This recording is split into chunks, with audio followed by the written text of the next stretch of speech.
Welcome to Education Matters, presented by the Public School Forum of North Carolina. I'm your host, Marianne Wolf. Programs in Career and Technical Education, or CTE, provide students from middle school through post-secondary an opportunity to learn technical, academic, and career skills. Programs in CTE are crucial. While they help students, these programs also help communities in social and economic development. Here to teach us more are guests with local and state perspectives. We are so pleased today to be joined by Trey Michael, the Director of Career and Technical Education at the North Carolina Department of Public Instruction. Welcome, Trey. Thank you very much. It's great to be on, and on behalf of our state staff and all of our teachers and students, we appreciate this opportunity. Well, we'd love for you to start just by telling us a little bit about career and technical education in North Carolina and how it can prepare our students for lifelong success. Well, absolutely. Well, we want all of our students to be successful citizens and workers and leaders in a global economy. Superintendent Johnson, Deputy Superintendent Stegall, and our State Board of Education have urged us to do our best to make sure all children are career ready and provide a system from the 5th to the 12th grade where we can help each child focus on career awareness, career exploration, and career experiences that really lead them to a meaningful career or post-secondary opportunity. A few data points I like to share whenever I'm given the chance. We have over 900,000 students taking CTE courses in grades 6 through 12 each year. Of that, roughly 55,000 concentrate in a career pathway annually. And these are students with a strong focus on a cohesive 2 to 3 course sequence. And this focused approach, of course, better prepares students for careers and, if needed, post-secondary options aligned to those careers. We offer pathways and course sequences in agriculture, business, finance, computer science, culinary arts, early childhood education, health sciences, construction trades, law and public safety, automotive, woodworking and welding, and I could go on. We offer over 350 courses in our statewide CTE course inventory, not to mention the local courses and pathways a district may offer to meet a specific local business need. And as I think about the student's lifelong success and how CTE contributes to that success, there are a couple of central components that help us help children in that regard.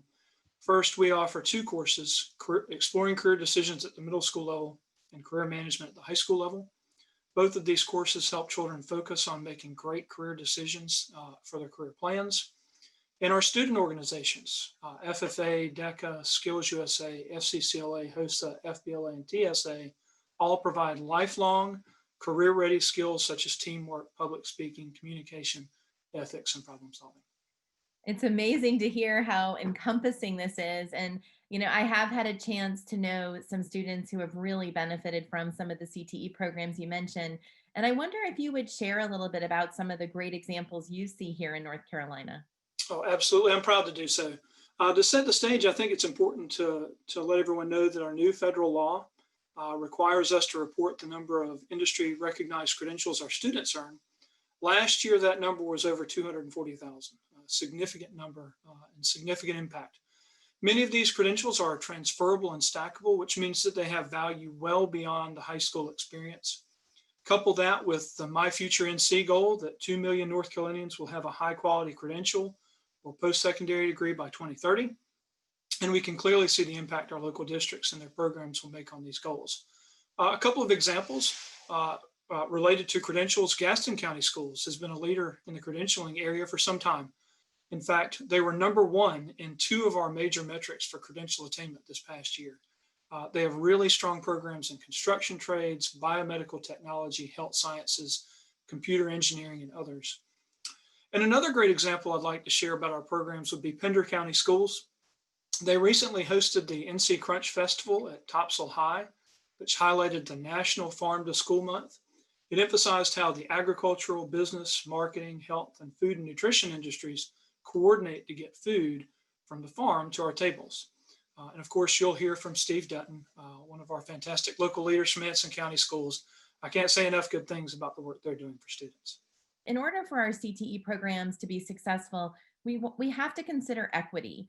And I understand that Perkins 5 federal legislation helps center our CTE programs in equity. And I wonder if you would just talk a little bit more about how our programs are working on this. Absolutely. We believe strongly in equity of access to high quality, and I want to emphasize high quality CTE programs for each and every child in our public schools. Perkins 5 even allows us to dedicate funds to focus on equity and supporting our special populations. We even have a dedicated staff member in our division who is focused on supporting local leaders and schools through the process of reviewing their counseling practices regarding student placement in CTE and non-CTE courses. Effectively, how are children making decisions about the courses that they take? Are there any barriers impeding a child from participating in a course or a pathway that aligns to their career goals? We've also worked incredibly hard to provide multiple professional development opportunities to educate all of our CTE stakeholders and others about equitable practices that foster equal access for each student in our public schools. I wonder if you have some thoughts on how districts can support more students to take advantage of the opportunities. Before those parents and students invest time and money in a community college or a university program that might not align to their ultimate career goals, one key way that we foster this is through work-based learning. Students can actually get course credit for completing an internship, cooperative education, or apprenticeships, just to name a few. We also offer a number of inherently honors courses in CTE. Ultimately, every child will leave our public schools and pursue a career. We hope that they'll start engaging in career relevant courses early so they can more efficiently and economically attain their career goals. Do you have any advice for parents and students who might be interested? I don't know that one can start too early. My daughter has had a passion for equine science for the past 5 or so years, since she was 7 or 8. My son wants to walk my and my wife's path. He wants to be a school administrator and has had that passion for several years, and he's only 10. I believe that the key is for children to gain awareness as early and as often as possible. Fortunately, the General Assembly has asked us for several years to focus on a special initiative on career awareness with fifth graders. Nearly all of our districts host business tours, guest speakers, job shadows, and other types of career fairs and events. Last year, over 50,000 fifth graders participated in these career awareness events. Really spectacular opportunity for them. And I think I would also encourage every parent, really every North Carolina citizen, to visit a newly overhauled website, nccareers.org, which offers students and parents the opportunity to determine career interest, to explore all the occupations available to them, plan a career path, understand the education and training side to obtain that career path, and then when they're ready, search for jobs in that career. It was a great site that all of the education partners in North Carolina collaborated on, along with the Department of Commerce, CFNC, NC Works, DHHS, and the North Carolina Business Committee for Education. In our final moment together, I wonder if you would just talk a little bit about how you see CTE evolving in our state and also this connection to post-secondary attainment. Well, I think there's several big key items. First and foremost, we made great strides with the recent implementation of our new CTE federal law, and now we need to capitalize on those efforts. Our state and local work to align pathways and programs to workforce needs, credentials of value, and post-secondary opportunities is key to helping students pursue industry-relevant coursework. Next, I believe work-based learning opportunities are critical to students becoming career-ready. Support from business and industry partners will become even more important over the next 3 to 5 years, so students are able to gain on-the-job training and experiences in the world of work. And lastly, we have a great need for more career development coordinators in our middle schools to help children and parents understand and navigate the high number of quality career paths and options available.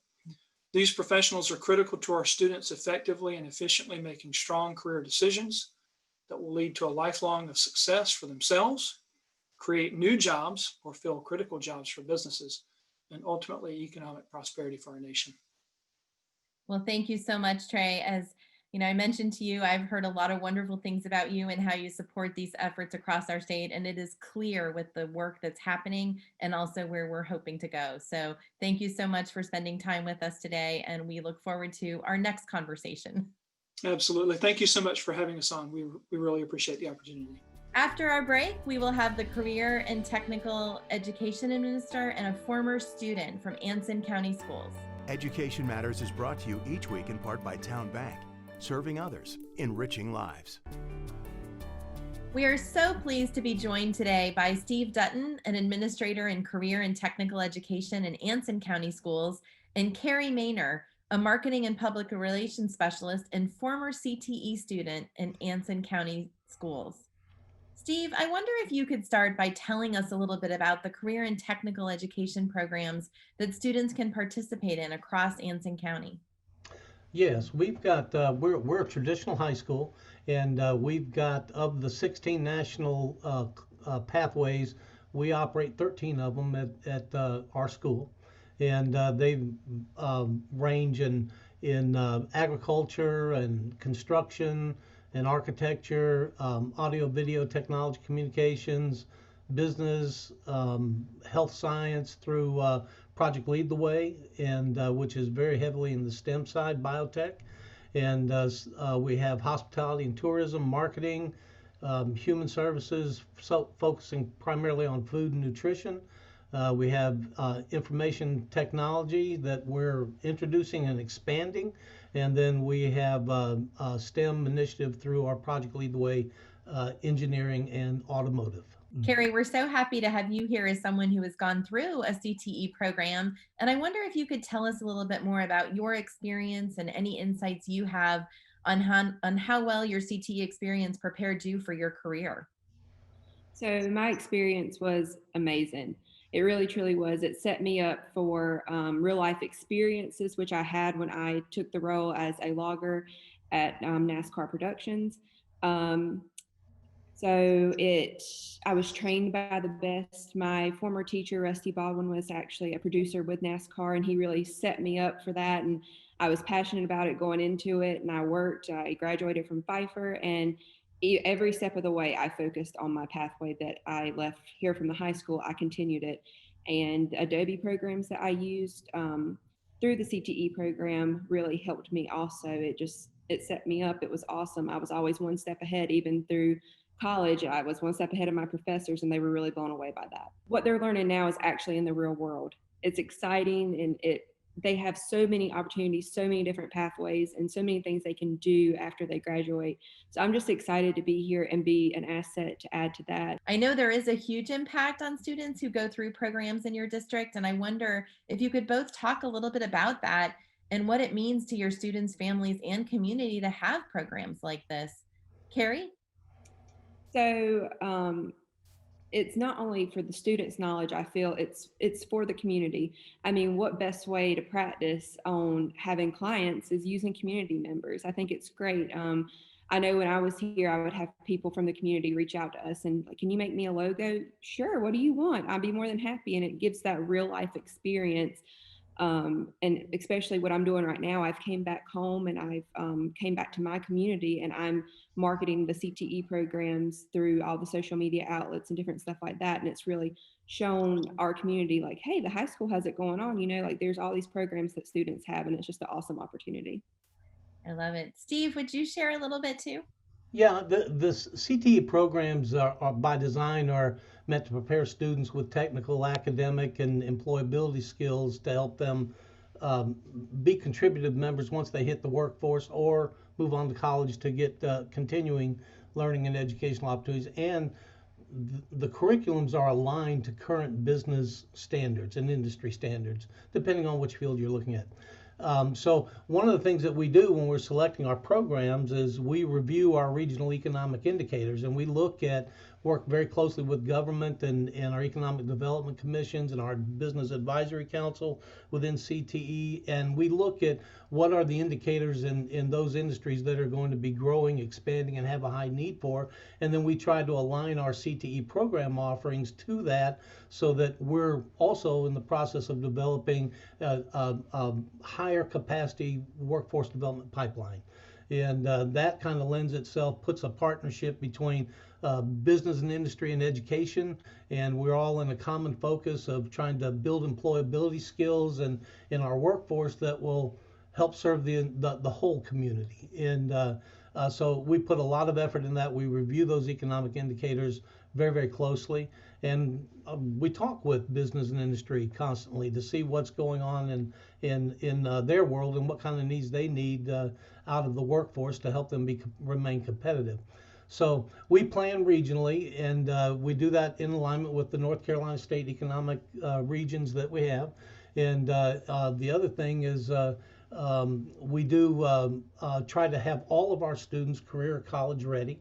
And some of the fields that students will choose, they need continuing college courses, whether it's through the technical college, which we have a fantastic partnership with our community college system, or the university system. And so that's a network that's set up through the state of North Carolina. Our end goal is try to make sure that every student, regardless of what they are, is career and college ready, and they become contributive and productive citizens. Carey, I wonder if you have any advice or could share a little bit about what advice you can give to students who are considering enrolling in CTE pathways and the impact it could have on them. My advice to them would be take full advantage of everything that you're offered, and start networking now and save every piece of work that you create, because you're starting to build experience now. These 4 years count, these 4 years matter, and you can use this work as experience to get a job through college or anything like that. And I've been on the industry side of it with NASCAR and stuff like that, and I've had to show different work to get a job there. But I've also started my own business recently, as to working here. So I've had all this work that I can showcase to people, and they're like, wow. And I was like, I started this in high school, and they're like, oh, that's awesome. So looking ahead, I'd love to hear more about how you see CTE programs evolving and what kind of supports do you need from communities to make that happen? Steve? Well, I think one of the big transitions from the old Perkins 4 that we've had for the last 16 years to the Perkins 5 this year is allowing our students to experience more pathways. And so that's going to be very, very strong. And the other thing is it allows for cross pathway curriculum connections and cross curricular with our core teachers. So they get the benefit of connected learning that hasn't been as front and present in the Perkins 4. The other thing is that our certifications under Perkins 5 are getting a stronger alignment to true business and industry standards. That's a must, so that we have that total support and collaboration. And the other thing is business and industry input into our technical and employability skills needs. We have the opportunity with building that bridge between business and industry and education to really custom design the workforce of tomorrow that fits into our regional employers' needs. And we need to take stronger advantage of that. And we're doing well. It's just that this is new with us, and we need to continue that. The other is aligned support with all stakeholders. We need a total commitment to purpose, and that's not just our staff and our business industry members, but parents as well, and the entire community. They need to know what it is that we do and how it benefits their child and our community, and that's where Carey is a real strong suit for us. Steve, I'm sure COVID is forcing your CTE programs to function a little differently right now, as we all are.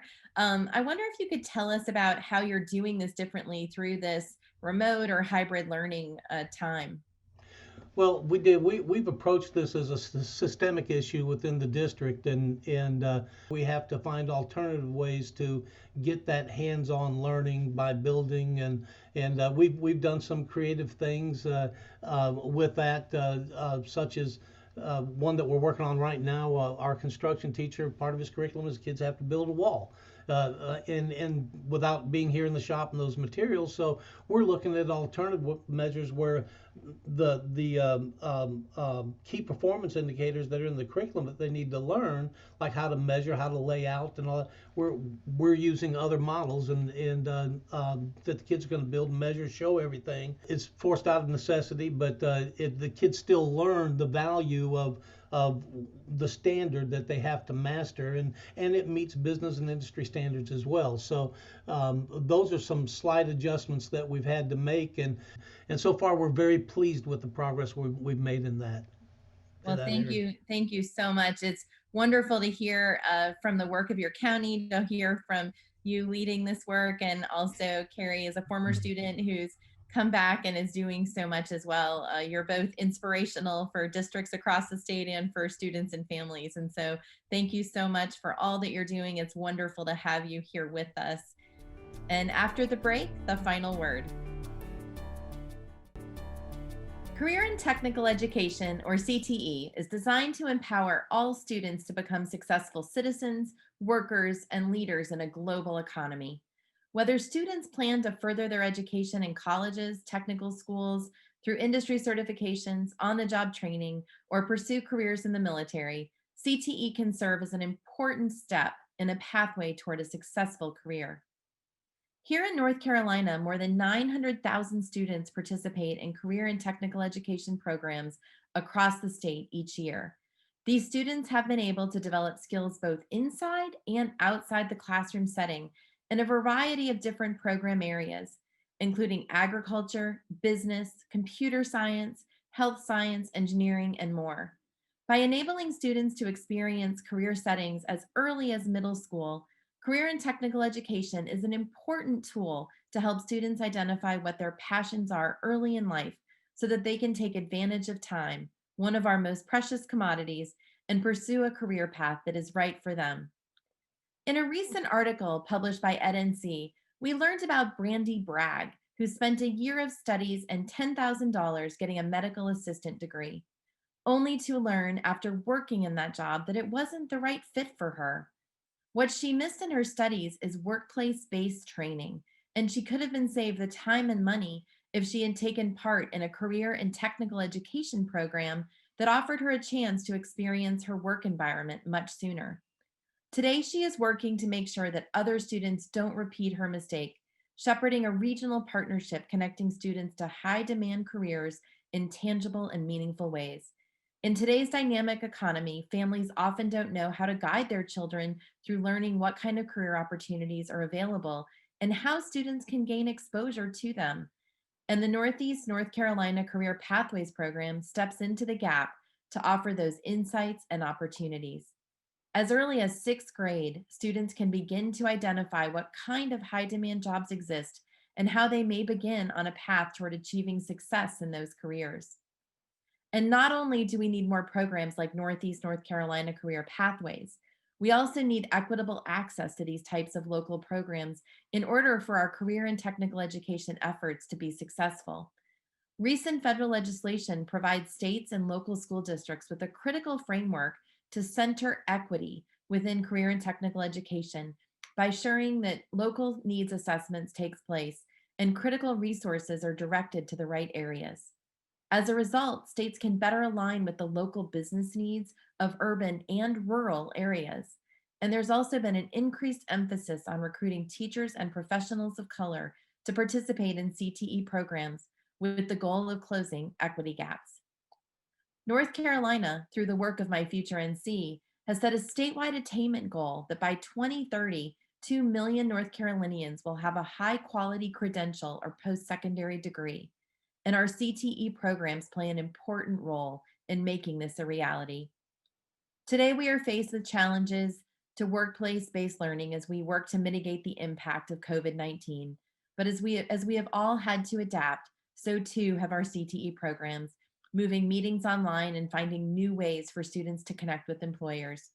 A bright side of this extraordinary difficult time is that as employers have had to pivot in terms of how they do business, CTE can facilitate students' opportunities to pivot alongside them and learn new technologies that they will undoubtedly need to be successful in the future. The future of work and citizenship is filled with opportunity for our children in North Carolina, and it's incumbent upon us to ensure that they are equitably exposed to meaningful career and technical education opportunities early in their academic lives so that they can put their passions into action. Thank you for taking the time to think and learn about education with us. That's all for today, and we'll see you next week.